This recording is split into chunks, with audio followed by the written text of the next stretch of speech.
We have already discussed certain milestones in Earth's biotic evolution. These include the evolution of most metabolic systems by 3 to 3.5 billion years ago or earlier.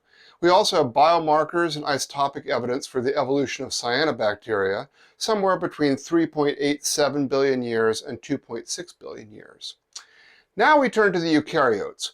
Members of this domain of life used endosymbiosis to take over prokaryotic cells to run some of their metabolisms for the host cell. Eukaryotes are not only important in Earth history because of their endosymbiosis, and because we're eukaryotes after all, but also because eukaryotes have transformed the biochemistry of Earth. They do this by some pretty basic things. First, they're big, and second, they are also sticky, making clumps of what's called marine snow. Both their size and stickiness helps them increase sinking rates of organic matter in the ocean. By the way, marine snow, as an analogy, is a polite way to talk about what looks to me, at least, like strings of snot. I have gone blue water diving off of Scripps. There you jump in the ocean with a scuba tank, sink maybe 10 or 20 feet, and when your eyes adjust, you notice you are drifting amongst countless strands of gelatinous goop, looking all the world like strings of boogers. In fact, the marine snow is mostly a mix of clumped eukaryotic cells, the feeding webs of multicellular plankton, and probably a liberal coating of bacteria eating it all. But the particles of marine snow are big enough that they measurably sink in the ocean, either becoming eaten on their way to the bottom or making it all the way to the seafloor where they can be buried in sediments. The point is that the large size and stickiness of eukaryotic cells allows them to form these sinking masses of marine snow. In addition, when they become multicellular, eukaryotes like copepods and fish help to mix the ocean by swimming as well as packaging and recycling nutrients in poop much more efficiently than bacteria ever could. How do they do all this? Well, consider first how different eukaryotes are from bacteria and archaea.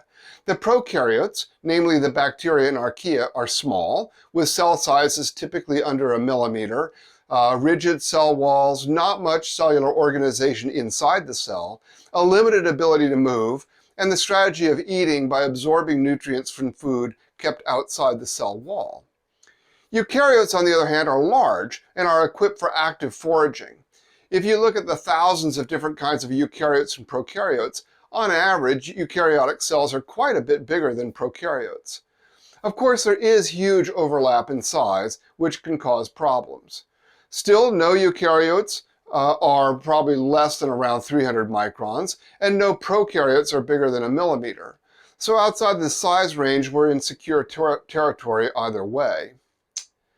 In addition to their size, a key distinguishing feature of eukaryotes is that they have ornamentation on the cell wall.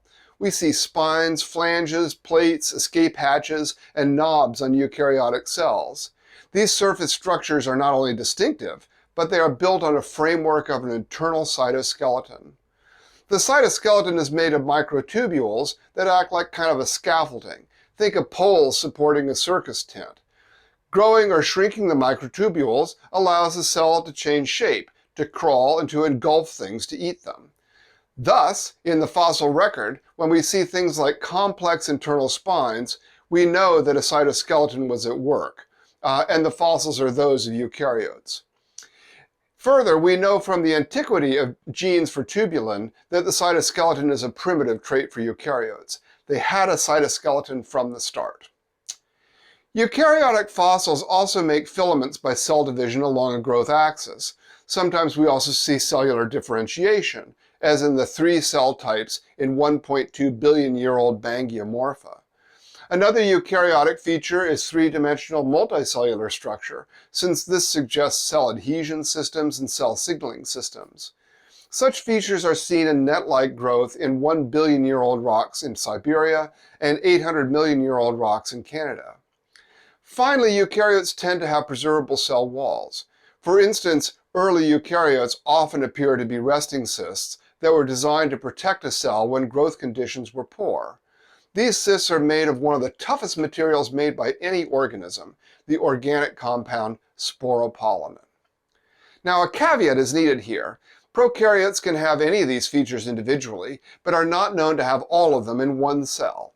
For instance, there are prokaryotes with multicellular differentiation, which is ordinarily thought of as a metazoan or a metaphyte trait, but crude versions turn up in bacteria. Still, most multicellular life is that of eukaryotes.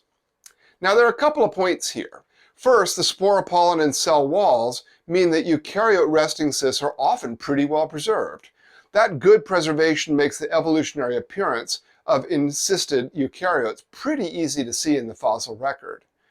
Second, the large cell size and the presence of spines and projections on the outside of the cells allows eukaryotic particles to sink faster than bacteria. Bacteria are so small that they can hardly sink very far before something eats them. Eukaryotes, in contrast, can form clumps of marine snow, those strings of snot I mentioned before, and can in aggregate transport organic matter, CO2, and nutrients into the ocean interior where it has a prospect of being buried.